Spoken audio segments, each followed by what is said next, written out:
prophets of old spoke not of any private interpretation. They spoke as though they were moved by the Holy Spirit, right?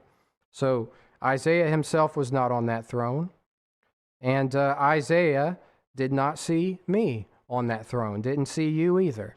So if I make a claim or I stand on a certain principle, I better make certain it's coming from the one that's on the throne. It's not coming from any man on this earth, and it's not coming from me.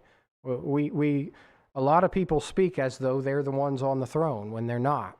I hear so many things today that I just want to ask in return, where did you hear that? Who told you that, right? So he wasn't, if someone were to say, for instance, this man, he wasn't baptized into the Lord's church, but you know what? God knows his heart.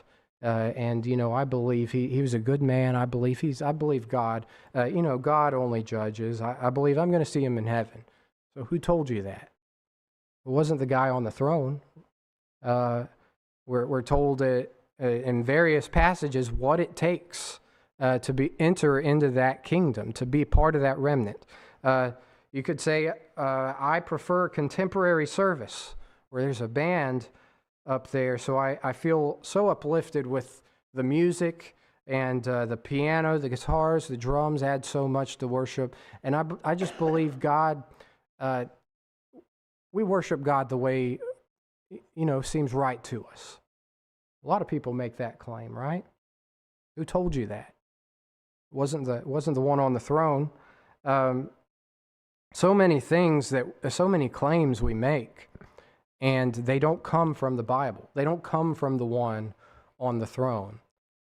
So, say all that for a reason. Isaiah is seeing the Lord on the throne. He's not seeing anybody else on this throne. So, first of all, he sees someone with all authority. He sees who has all authority. And the train of his robe, he says there, filled the temple. And that being symbolic of his majesty, his glory. The longer the train, I think the higher the status the king would have back then. So you'd see authority, you'd see sovereignty in this vision that Isaiah is seeing. The temple, don't forget that. The presence of the Lord is